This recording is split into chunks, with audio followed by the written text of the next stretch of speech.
Hello guys, welcome back to the channel. कैसे हो आप सभी? आई होप आप सभी अच्छे होंगे और आप अपनी पढ़ाई काफ़ी अच्छे से कर रहे होंगे। आज हम इस वीडियो में देखने वाले हैं अपने basic difference between AI, ML और DL. Basically artificial intelligence, machine learning और डीप लर्निंग के बीच में हम मेन डिफरेंसेस देखेंगे और देखेंगे बेसिकली होते क्या है। तो सबसे पहले अगर मैं टर्म की बात करूँ तो सबसे पहला हमारा आता है एआई, यानी आर्टिफिशियल इंटेलिजेंस। अब भाई आर्टिफिशियल इंटेलिजेंस देख तो लेते हैं कि भाई ये टर्म हमारी कब इंट्रोड्यूस हुई थी। एआई हमारी टर्म इन 1956 में साइंटिस्ट थे जॉन मैकार्थ थे, इन्होंने इस टर्म को इंट्रोड्यूस किया था। किसको? एआई को। अब बेसिकली एआई आजकल आप देखते हो हर जगह एआई का यूज़ है। अब एआई बेसिकली होता क्या है? सिंपली जब आप चाहते हो कि कोई भी मशीन ह्यूमन की तरह बिहेवियर करे, ह्यूमन की तरह बिहेवियर मतलब ह्यूमन की तरह लर्न करे, प्रॉब्लम को सॉल्व करे, थिंक करे, तो वहाँ आप यूज़ करते हो किसका? आर्टिफिशियल इंटेलिजेंस यानी एआई का। आज के टाइम पे हमारा चैट जीपीटी, ग्रॉक, ये सब क्या यूज़ करते हैं? ये सब एआई टूल्स ही तो हैं। ये क्या करते हैं? ह्यूमन की तरह मिमिक करते हैं, ह्यूमन की तरह बिहेवियर करते हैं सोचने में, लर्न करने में, प्रॉब्लम को सॉल्व करने में। आई होप आपको समझ आ गया होगा कि बेसिकली हमारा एआई होता क्या है। वही इसके अंदर लिखा हुआ है, machine to mimic human behaviour. हम एआई में क्या कराते हैं? मशीन से मिमिक कराते हैं ह्यूमंस की, कि वो ह्यूमंस की तरह वर्क करें। वही हमारा टर्म आती है AI. AI is when machine acts smart like thinking, learning, problem solving, understanding language. AI कब आएगा? जब हम मशीन्स को चाहेंगे कि वो क्या करे, स्मार्ट तरीके से सोचे, प्रॉब्लम को सॉल्व करे, सब चीज़ें करे, then the AI term is used. Simple example AI का, सीरी क्या करता है? जब आप उसको बोलते हो वो आपकी वॉइस की कमांड को समझती है, आपकी लैंग्वेज को समझती है और उसके अकॉर्डिंग आपको क्या देती है? रिप्लाई देती है। तो सीरी के अंदर हम किसका यूज़ करें? एआई का यूज़ करें। क्यों? क्योंकि वो ह्यूमन की तरह वर्क कर रहा है। आई होप आपको क्लियर होगा कि एआई जो है हमारी आर्टिफिशियल इंटेलिजेंस टर्म का मतलब है क्या। ठीक है, आई होप आपको समझ आ गया होगा।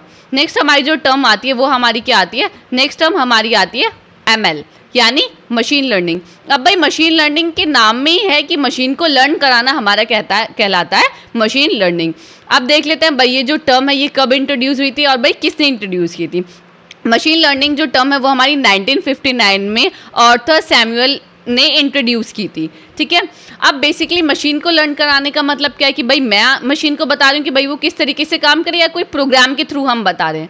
नहीं, मशीन लर्निंग खुद से ही लर्न करता है। मशीन लर्निंग लर्न इटसेल्फ, वो अपने हिस्ट्री के बेस पर, अपनी थिंकिंग के बेस पर, अपने एक्सपीरियंस के बेस पर मशीन डेटा से खुद लर्न करती है और उसके अकॉर्डिंग वो क्या लेती है? डिसीजन लेती है। बेस्ट एग्जाम्पल है नेटफ्लिक्स हो गया। नेटफ्लिक्स आपका क्या यूज़ करता है? अब मैं नेटफ्लिक्स यूज़ कर रही हूँ, कोई और पर्सन यूज़ कर रहा है, हर कोई नेटफ्लिक्स पे अलग अलग चीज़ें देख रहा है, अलग अलग उसको लाइक और अनलाइक चीज़ें उसकी अलग अलग है। तो उसके अकॉर्डिंग, मेरे अकॉर्डिंग वो मुझे रिकमेंडेशन दे रहा है कि भाई आपको ये पसंद है तो आप ये देखिए, किसी और को कुछ और चीज़ें पसंद है तो वो देखिए। तो वहाँ हमारे कौन क्या यूज़ कर रहे हैं? वहाँ मशीन लर्निंग का यूज़ कर रहे हैं। क्यों? क्योंकि जो हमारी मशीन्स है वो खुद से ही लर्न कर रही है। हिस्ट्री, जो आपका हिस्ट्री होती है, हिस्ट्री के बेस पे कि भाई आपने हिस्ट्री में क्या देखा, उसके बेस पे क्या कर रही है? वो लर्न कर रही है और उसके अकॉर्डिंग आपको रिकमेंडेशन मिल रहे हैं कि भाई आप ये चीज़ें देख सकते हैं। तो यहाँ आता है हमारा मशीन लर्निंग। आई होप आपको समझ आ गया होगा कि एमएल मशीन लर्निंग का मतलब है क्या? मशीन को लर्न कराना। बट कोई भी एक्सटर्नल मैं या आप कोई प्रोग्राम नहीं लिखते जिससे मशीन लर्न करे। मशीन अपने एक्सपीरियंस से, अपने थिंकिंग से खुद से लर्न करती है। आई होप आपको समझ आ गया होगा। वही इसके अंदर लिखा हुआ है, ML is a part of AI, it's how machine learn from data.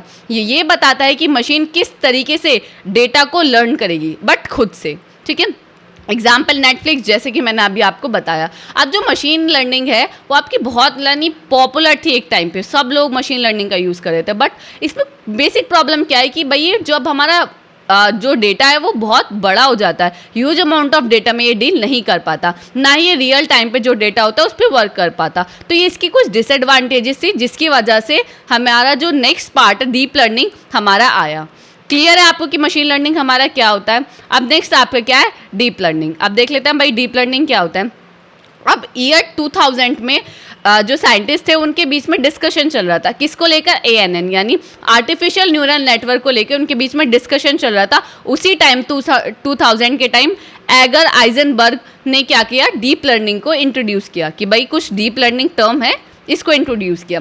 Deep learning जो टर्म है वो डायरेक्टली हमारे ह्यूमन ब्रेन से रिलेटेड है, ह्यूमन ब्रेन से ये इंस्पायर्ड है। कौन? Deep learning. इसके अंदर हम ह्यूमन ब्रेन्स के जो न्यूरॉन्स होते हैं उसके अंदर हम डेटा को प्रोसेस कराते हैं और सेल टू सेल क्या कराते हैं? डेटा को ट्रांसफ़र कराते हैं। अब जो मशीन लर्निंग के डिसएडवांटेजेस थे, जैसे कि वो लार्ज अमाउंट ऑफ डेटा पे वर्क नहीं कर पा रहा था, तो डीप लर्निंग ने उसको रिजॉल्व किया। डीप लर्निंग की बहुत लार्ज अमाउंट ऑफ डेटा पे वर्क करता है, रियल टाइम डेटा पे वर्क करता है और हमारी एक्यूरेसी बहुत ज़्यादा है। तो आज के टाइम पे आप देखोगे तो मशीन लर्निंग को रिप्लेस कर दिया है किसने? डीप लर्निंग ने। क्लियर है आपको? वही इसके अंदर लिखा हुआ है, deep learning is a part of ML. Deep learning हमारा मशीन लर्निंग का ही पार्ट है। It uses neural network. ये क्या यूज करता है? न्यूरल नेटवर्क, जो हमारे लाइक ह्यूमन ब्रेन की तरह होता है, जो लर्न करता है हमारे डेटा से और उसके अकॉर्डिंग डिसीजन लेता है। बेस्ट एग्जाम्पल है जो हमारी सेल्फ ड्राइविंग कार्स आती हैं। अब सेल्फ ड्राइविंग कार्स में हम मशीन लर्निंग का यूज़ नहीं कर सकते क्योंकि वो रियल टाइम डेटा पर वर्क नहीं करता। हम किसका यूज़ करते हैं? डीप लर्निंग का यूज़ करते हैं, क्योंकि कार को चलाने के लिए भाई पता होना चाहिए ना कि ये बिल्डिंग है, ये दूसरी कार है। ऐसा तो नहीं सेल्फ ड्राइविंग कार में वो किसी से भी जाके किसी का भी एक्सीडेंट कर रही है, नहीं। तो यहाँ हम डीप लर्निंग का यूज़ करते हैं, जो क्या करता है, जो भी ऑब्स्टिकल्स होते हैं, रेड लाइट्स वगैरह हो गई, ट्रैफिक हो गया, सब चीज़ को एनालाइज करता है और उसके अकॉर्डिंग डिसीजन लेता है। That is called deep learning. Clear है आपको? Deep learning is a fancy type of ML. ML का इनहेंस पार्ट या फैंसी पार्ट को हम क्या बोलते हैं? डीप लर्निंग बोलते हैं। जो हमारे ब्रेन की जो न्यूरॉन्स होते हैं उनका यूज़ करता है, जो कॉम्प्लेक्स टास्क को क्या करता है? सिंप्लीफाई करता है। कॉम्प्लेक्स टास्क जैसे सेल्फ ड्राइविंग कार, क्या ये मतलब समझते हो कि आप सेल्फ ड्राइविंग का कि कॉम्प्लेक्स टास्क है? नहीं, ये बहुत ज़्यादा कॉम्प्लेक्स टास्क है। क्यों? क्योंकि अगर कोई भी रेड लाइट आ रही है तो वहाँ स्टॉप करना है, कोई भी बराबर से कार जा रही है तो भाई उसको जगह देनी है, किसी सामने वाले पर्सन से टकराना नहीं है। तो ये सब क्या रियल टाइम डेटा पे आप वर्क कर रहे हैं और बहुत यहाँ जो चीज़ें चाहिए होती है, बहुत एक्यूरेसी चाहिए होती है, तो वहाँ हम डीप लर्निंग का यूज़ करते हैं। ये बहुत लार्ज अमाउंट ऑफ डेटा पे क्या करता है? वर्क करता है। ठीक है, एग्जाम्पल के लिए मैंने अभी आपको सेल्फ ड्राइविंग कार बताया, और जो आपके फ़ोन होते हैं, फ़ोन के अंदर फेस लॉक होता है, वो रिकॉग्नाइज करता है। तो ये सब चीज़ें कौन कर रहा है? यहाँ हम किसका यूज़ करें? यहाँ हम यूज़ कर रहे हैं डीप लर्निंग का। आई होप आपको क्लियर होगा कि एआई, एमएल और डीएल बेसिकली होते क्या है, इनके बीच में क्या क्या डिफरेंसेस है। आई होप आपको समझ आ गया होगा। For more such video subscribe to our YouTube channel.